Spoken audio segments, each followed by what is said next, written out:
Good morning, Clem, too, and everyone. Hope you had a good week. Sorry we were off the air last week. We were moving into our new home here in Abbotsford, and we're mostly, well, we're in. There's still a long ways to go. But we are in and starting to settle into our new house and getting back to our normal routine. So it's good. So anyway, I hope your week was good while we were gone, although I realize that in any given week, people will always be facing various challenges. So question for you as we start the week. If you could build your life on one principle, what would it be?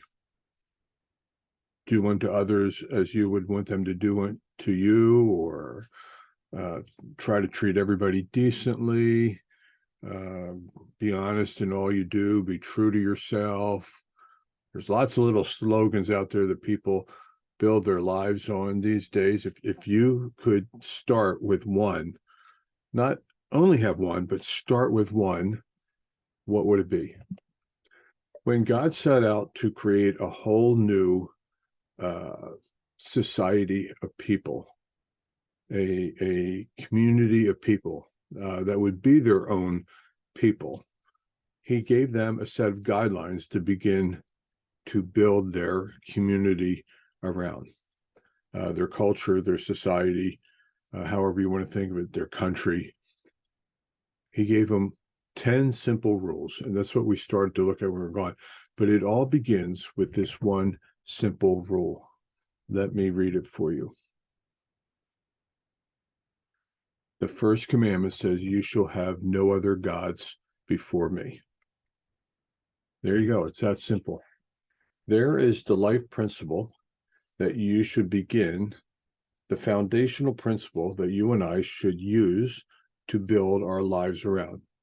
You shall have no other gods before me. Now, this on the surface is very simple. There is only one God. He is true. He is alive. He is there. There's a lot of ways to violate this very principle. A lot of ways. One way is you can refuse to believe in God. And we would call those people atheists. You can refuse to believe in God. That would be one way to violate it.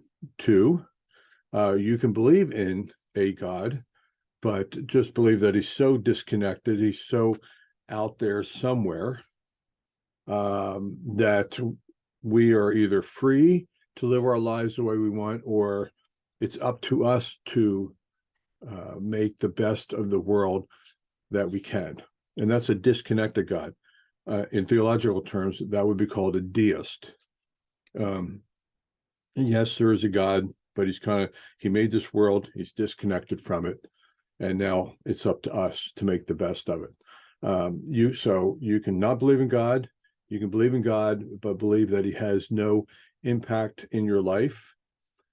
You can believe in God, but believe the wrong things about God. I am amazed today how many people believe in Plato Jesus. What is Plato Jesus? Well, remember Plato?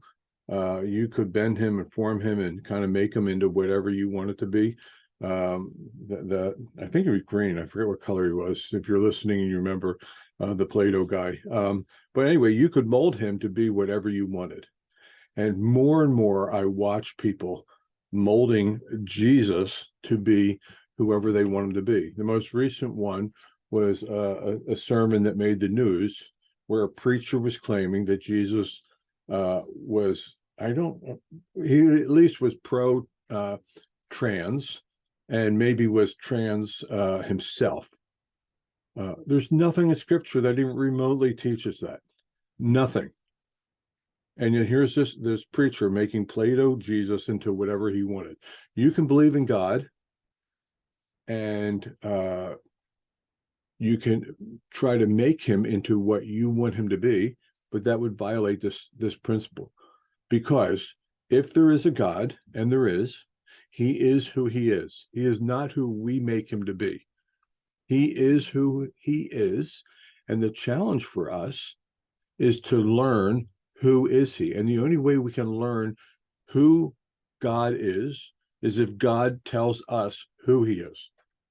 If you think that I know most people don't consciously think this, but if you think you can make God into what you want him to be, then your God is no bigger than you are, because you're the one making God. And if your God is no bigger than you are, he is a waste of time for you. What you need, what I need, is a God who's far bigger and greater than I am, and far bigger and greater than even what I can understand. And yet this God has communicated with us certain things. So we can't have Plato God. We have to have this God.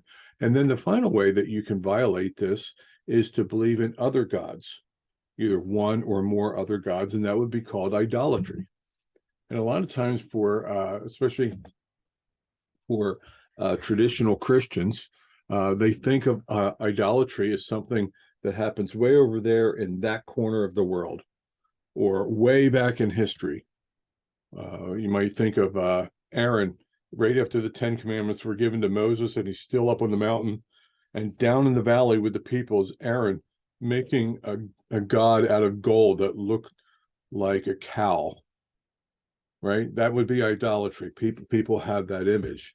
But here's the challenging thing that Colossians says to us. I'm going to screen share one more time with you. Right here. Colossians 3:4-6. When Christ, who is your life, appears, then you will also appear with him in glory. Okay. This is talking about our connection to Christ. I'm not going to get into all that. But listen to these words. Put to death right now. Put to death, therefore, whatever belongs to your earthly nature, that is sexual immorality. Sex itself is a wonderful gift from God. But when it is misused, whether we want to say it's okay or good, and our society is saying all kinds of sexual practices are okay when God has said they aren't, they fall in the category of sexual immorality.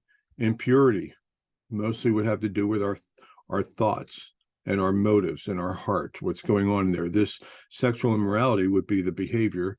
Impurity, not just about sex, but other things, is what's going on inside of us. Lust, evil desires, greed.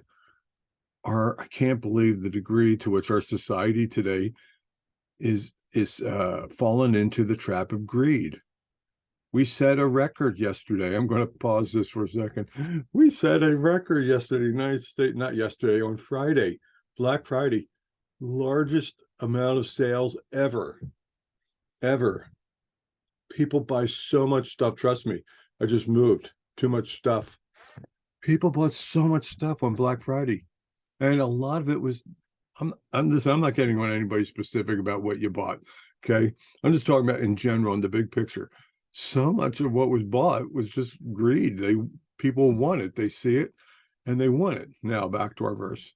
Why am I talking about this? All these practices, sexual immorality, impurity, lust, evil desires, and greed, they all amount to idolatry. Now, we're going to come to idolatry next on Wednesday, but idolatry is the setting up of another God other than the only God, the only true God. And because of these things, the wrath of God is coming. So, the call to the children of Israel, when God was setting up their society, their culture, their country, their whatever, however you want to put it, he started with a very basic principle, and it's the same one that's true for us as well to build our lives on. You shall have no other gods before me or other than me. And before me or other than me doesn't mean you can have God and other gods as long as God is the lead God. By that he means you can only have one God. It has to be the God who communicated to us who he is. And then we have to make the decision to believe that God exists, that God has asked us to do certain things, to believe certain things, and then we have to go out and believe and act on those things. And God must always have first place in our lives and in our mind and in our thinking. And that's the number one principle we should all build our lives on. That's my word for the day. I'm glad to be back on the air, and I hope to see you all again on Wednesday, and hope you have a good couple of days in between.